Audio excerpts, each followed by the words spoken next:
Você certamente já viu alguma imagem de laboratório contendo um profissional super dedicado e bem equipado fazendo seu trabalho. Mas será que é sempre assim? Buscamos alguns profissionais que ajudaram a responder essa pergunta. Meu nome é Rafael Rangel. Meu nome é Lucas Coutinho. Eu sou Johan Kevorkian. Eu sou biomédico.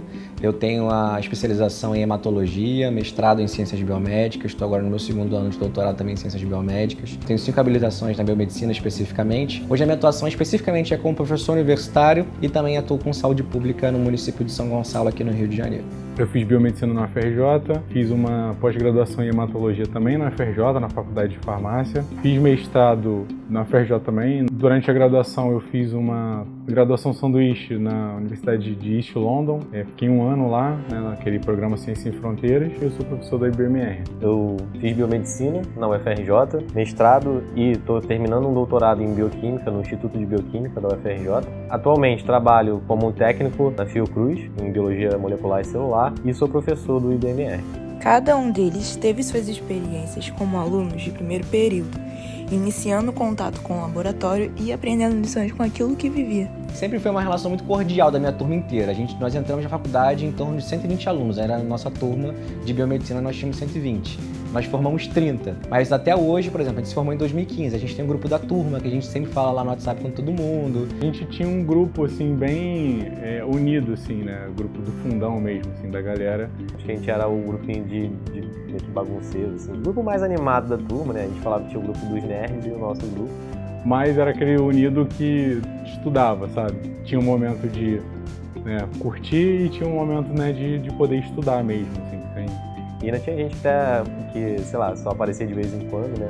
Eu acho que a gente, até eu mesmo, enquanto aluno, a gente brincava muito, sabe? Quando a gente começa, né, na graduação, assim, e a primeira prática é sempre aquela, tipo, o reconhecimento do laboratório, né? Então ninguém sabe nada.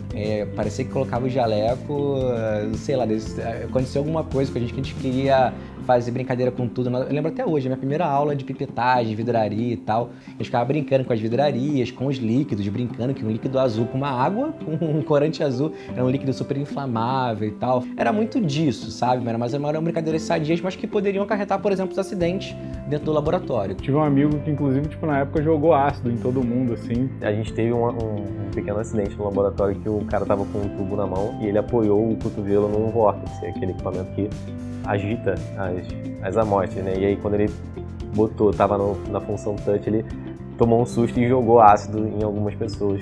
Ele tava com um tubinho de ácido. Porque a gente não sabia nada, né? E aí tá entrando na faculdade, tá todo mundo com aquela vontade, né? E aí o pessoal queria aprender tudo, queria ver tudo. Tinham pessoas que eram muito afobadas para fazer as coisas e tinham pessoas que eram muito tímidas. E aí ninguém queria fazer, então o professor precisava de um voluntário para fazer a coisa e as pessoas ficavam todo mundo um olhando pro outro assim, ai, não vou. Esse tipo de coisa, acho que são os dois extremos, né? A galera que fica com medo de fazer demais e a galera que quer fazer demais e acaba se afobando e fazendo algumas besteirinhas. Diante de tudo isso, fica a pergunta: será que alguma coisa mudou do tempo deles pra cá? Tem uma diferença que eu vejo que quando eu entrei para a faculdade de biomedicina, eu sabia exatamente o que eu queria, especificamente. Hoje eu vejo que os alunos eles vêm fazer, mas ainda vêm com muitas dúvidas. Então tem uma pressão hoje da sociedade que, caramba, 17 anos, está no terceiro ano do ensino médio, você tem que saber aquilo que você vai fazer pro resto da sua vida. Às vezes ele entra num laboratório e fala assim, professor, eu tenho medo de sangue. Professor, eu tenho pavor de agulha. Será que eu estou de fato num curso certo? Será que eu estou de fato fiz a minha escolha certa? Então eu vejo que às vezes essa pressão prejudica na escolha do aluno quando ele vai de fato escolher o futuro para sua vida, sabe? Pô, não tem diferença não, cara. Aluno é aluno, qualquer momento, qualquer época, assim. Eu sinto a mesma coisa. Eu sinto que a prática de laboratório para eles é um evento, né? Do mesmo jeito que era para mim lá no início, é um evento. Quando eu olho os alunos, quando eu vou dar as aulas, eu vejo a mesma animação, a alegria, porque a gente está vendo uma coisa totalmente nova, aquilo que a gente sonhou em fazer de graduação e tal. A maior diferença está hoje em dia a gente tem a tecnologia, né? O celular, o pessoal querendo sempre divulgar nas redes sociais e tal. E aí a gente tem que ter aquele controle, né? Que o pessoal quer parar o tempo inteiro para tirar foto, você tá no meio da explicação, tá uma pessoa lá fazendo videozinho, fazendo selfie. Ai, eu tenho que tirar minha foto com o microscópio pra postar no Instagram que eu sou cientista. Aí eu vou comentar, ai, meu cientista lindo. Aí você fala assim, eu faço biomedicina, tua avó acha que você faz medicina. A gente tem que ter compromisso também, tomar todo um cuidado, porque às vezes a gente tá lidando com sangue e material biológico de alguém. Então, ter cuidado ao manusear aquele material biológico, você pode se infectar, pode acontecer alguma coisa. Então é importante sempre ter o cuidado e a consciência que há momento para mídia e há momento de realmente estudar, de ter a concentração devida. Então, professor, tem prática hoje? Tem prática e tal, não sei o quê. Então eles gostam. E aí, assim, quando você monta uma prática dessa, você vai orientar, você tenta controlar ao máximo, mas você vê que tá todo mundo ali muito animado. E aí, o controle, às vezes, aí eu entendo mais os meus professores naquela época, que às vezes as coisas saem do controle por conta da animação, né? E por às vezes querer muito fazer, ele pode causar alguns tipos de acidente, coisas que, por exemplo, já aconteceram. Ele vai com tanta vontade no microscópio que ele sobe tanto a mesa do microscópio que bate a lâmina na objetiva, ele vai e quebra a lâmina, por exemplo. Isso já aconteceu. O aluno, por exemplo, ele vai com muita vontade para poder furar o dedinho do colega para fazer uma punção sanguínea, aí a agulha vai e fica presa ali. Então já aconteceram esse tipo de coisa. Coisa que pro final do curso, isso acaba não acontecendo, porque o pessoal já está mais acostumado com o laboratório, tá muito mais tranquilo. O pior problema que a gente tem, principalmente, é o uso de sapato fechado, né? Calça, sapato fechado. E aí sempre tem um ou outro que vem de sandália, né?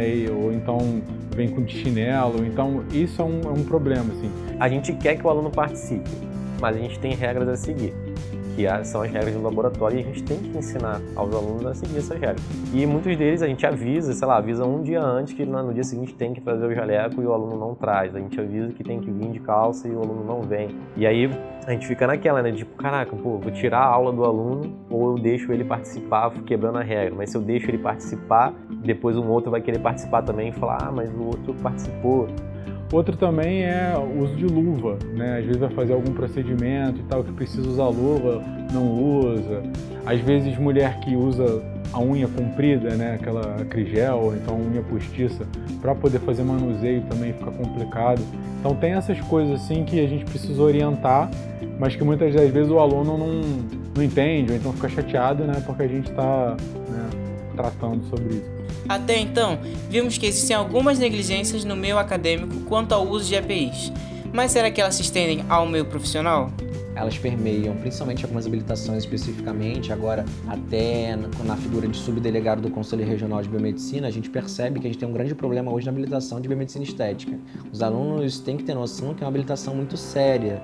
Na quantidade lida com a autoestima das pessoas, a gente trabalha com drogas especificamente e com medicamentos muito potentes, como por exemplo a toxina botulínica ou outros medicamentos para fazer as famosas lipoenzimáticas ou aplicação de enzimas, como o pessoal conhece, que são ácidos muito potentes que podem causar lesões irreversíveis ao corpo. Então eu percebo que, principalmente nessa habilitação, a gente tem tido alguns problemas de prática profissional no manuseio e até mesmo de profissionais que não possuem essa habilitação fazendo procedimentos que não deveriam estar sendo feitos por não ter aquela habilitação devidamente. Eu acho que no ambiente profissional ele é um pouco menor, porque a gente acaba tendo um pouco mais de controle. E aí você tem um chefe, você tem alguém que está sempre ali, né, te cobrando, ou então que não deixa você fazer o teu trabalho por falta do EPI, e acaba que essa negligência acho que fica menor, né? Mas assim, se deixar, vai ser a mesma coisa, né? Se não cobrar, se não correr atrás, eu acho que acaba ficando a mesma coisa. Eu acho que é uma coisa cultural, até meio que do brasileiro. A gente tem esse jeito mais assim, não, deixa do jeito que tá, vamos levando e tal. Por essa questão do, não, tá tudo tranquilo e tal. Situação de ver uma pessoa, né, eu passei por ela e falei, olha, o EPI, você tá mexendo com uma coisa perigosa. Não, é rapidinho, tranquilo. Eu saí de perto, deu 1 minuto, aconteceu o acidente. Então a gente acaba vendo esse tipo de situação. O pessoal lavando, comendo dentro do laboratório, lavando xícara que tomou café dentro da pia que é do laboratório. Aí eu tive que falar, olha, aqui não é ambiente para você lavar. Eu tive que dar aquela chamada de atenção, porque acontece.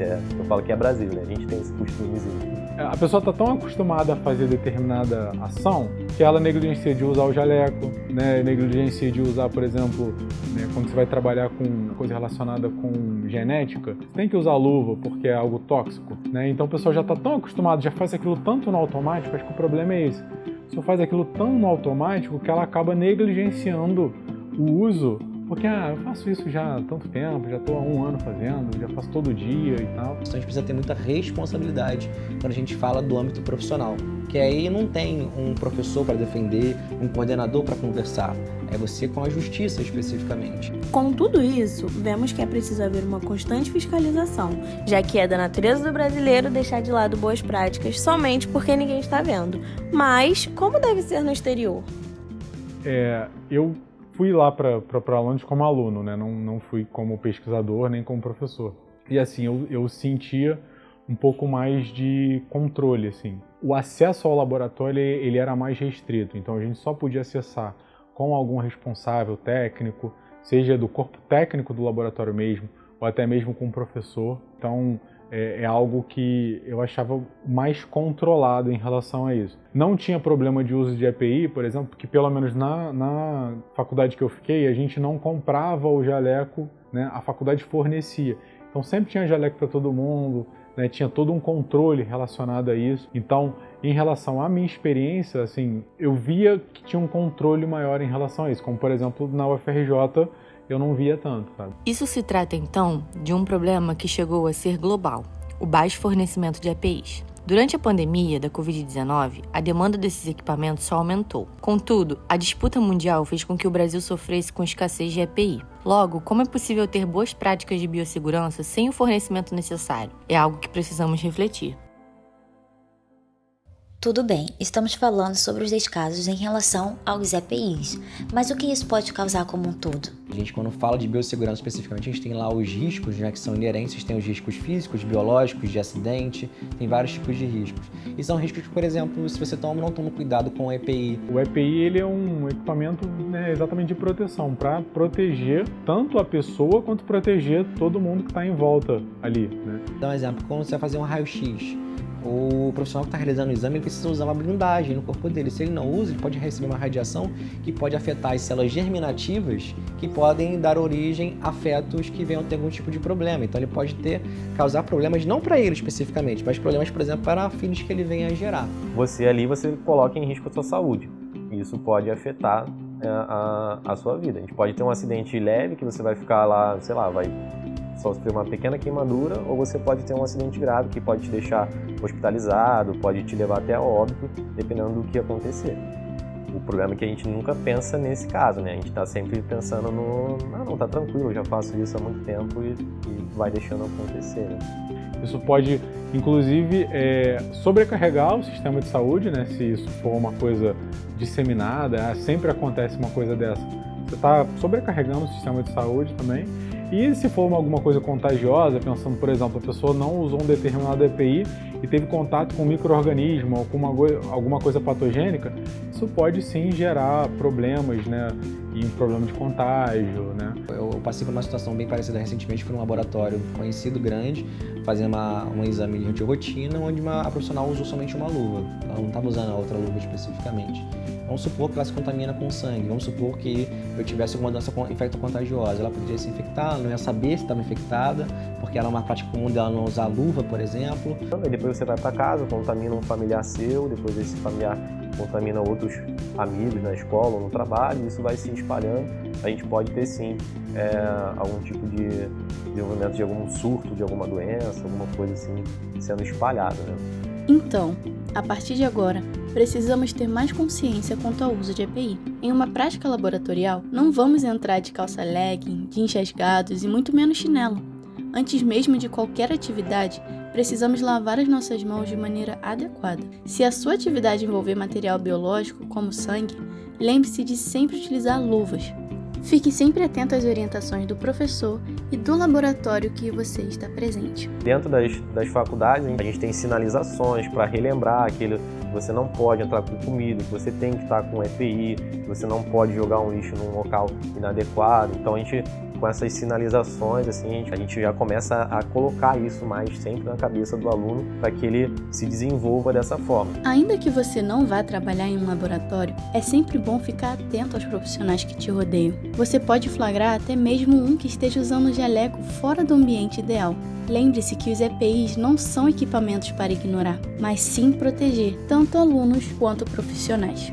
Acho maneiro essa iniciativa de vocês, assim, né, da questão da biossegurança. Como aluno de graduação, né, eu senti muita falta disso, de ter alguém que me mostrasse, que me indicasse, que falasse assim, ó, é esse passo a passo, ó, existe tal e tal coisa.